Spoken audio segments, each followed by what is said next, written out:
Friends, Sindhu Bhairavi serial இனி வரப்போகிற எபிசோட்ஸ்க்கான review தான் பார்க்க போகிறோம். அடுத்தடுத்த சுவாரஸ்யங்களை தெரிஞ்சுக்கிறதுக்கு இந்த வீடியோவை ஸ்கிப் பண்ணாமல் கடைசி வரைக்கும் பாருங்கள்.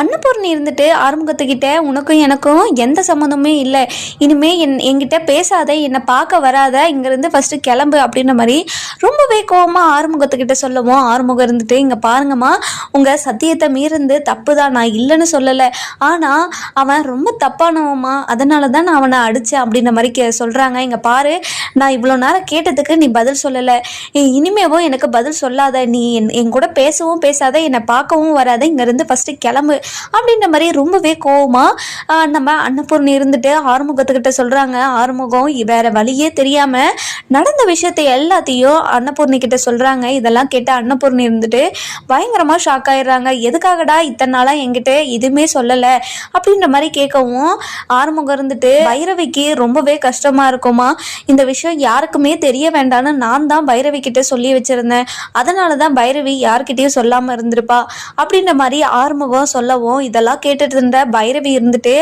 ஆறுமுகத்தை ரொம்பவே எமோஷ்னலாக பார்க்குறாங்க. இன்னொரு பக்கம் பார்த்தீங்கன்னா ஸ்னேகா இருந்துட்டு சிவா ஃபோனை எடுக்கல அப்படின்னு சொல்லிட்டு ரொம்பவே கோவமாக இருக்காங்க. அதுக்கப்புறம் என்ன, அவங்க வந்து போலீஸ் ஸ்டேஷனுக்கு போயிடுறாங்க. போயிட்டு நம்ம சிவா மேலே ஒரு கம்ப்ளைண்ட் கொடுக்குறாங்க. 3 வருஷமா என்னை லவ் பண்ணி என்னை கல்யாணம் பண்ணிக்கிறேன்னு சொல்லிட்டு எனக்கு வாக்கு கொடுத்துட்டு இப்போ என்னை ஏமாத்திட்டு வேற ஒரு கல்யாணத்தை பண்ணிக்கிட்டு இப்போ என்ன கல்யாணம் பண்ணிக்க மாட்டாங்கன்னு சொல்லிட்டு போலீஸ்கிட்ட கம்ப்ளைண்ட் கொடுக்குறாங்க.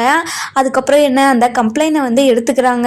அதுக்கப்புறம் சிவா இருந்துட்டு சிந்து கிட்ட ரொம்பவே சந்தோஷமாக பேசி சிரிச்சுட்டு இருக்காரு. இன்னொரு பக்கம் பார்த்தீங்கன்னா நம்ம மகா இருந்துட்டு இதுவா ஏமாத்த தான் நம்ம சிவா இருந்துட்டு இப்படி பண்ணிட்டு இருக்காங்க அப்படின்னு சொல்லிட்டு ஐஸ்வர்யா கிட்ட சொல்லிட்டு இருக்காங்க. மகாவோட தம்பி இருந்துட்டு இல்லைக்கா, அவன் வந்து சிவா வந்து கண்டிப்பாக உண்மையாக தான் பழகிறான்னு எனக்கு தோணுது, நீங்கள் சிவாவை நம்பாதீங்கக்கா, இப்போவே பேசி பேசி அவங்கள மாற்ற தான் நம்ம பார்க்கணும், ஆனால் நீங்கள் இப்படி அசால்ட்டாக இருக்கிறது எனக்கு சரியாக படலக்கா அப்படின்ற மாதிரி அவங்க தம்பி சொல்லவும், இங்கே பாருடா, எனக்கு சிவாவை பற்றி நல்லா தெரியும், அவன் வந்து சிந்து எப்படி நம்ப வச்சு ஏமாத்தினாலோ அதை விட பெரிய வழியே சிந்துக்கு கொடுக்கணும்னு நினச்சி தான் அவன் இப்படி பண்ணிட்டு இருக்காங்கன்னு எனக்கு தெரியும் அப்படின்ற மாதிரி சொல்லிட்டு இருக்காங்க.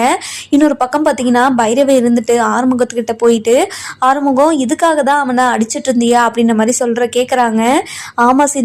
ஆமாம் பைரவி, அந்த இடத்துல உன்னை புடவையை பிடிச்சி இழுத்தான் அப்படின்னு சொன்னால் எல்லாரும் உன்னை தப்பாக நினைப்பாங்க பைரவி, அதனால தான் நான் யாருக்கிட்டையுமே சொல்லாமல் அமைதியாக நின்றுட்டு இருந்தேன், இதனால தான் பைரவி அவனை அடித்தேன் அப்படின்ற மாதிரி பைரவிக்கிட்டே சொல்கிறாங்க. பைரவி ரொம்பவே எமோஷ்னலாக நம்ம ஆறுமுகத்தை கட்டி பிடிச்சிக்கிறாங்க. இதுக்கு மேலே என்ன நடக்குதுன்னு சொல்லிட்டு நம்ம வர எபிசோடில் பார்க்கலாம். இந்த வீடியோ உங்களுக்கு பிடிச்சிருந்தா லைக் பண்ணுங்கள், சப்ஸ்கிரைப் பண்ணுங்கள், மறக்காமல் பெல் ஐகானையும் கிளிக் பண்ணிக்கோங்க.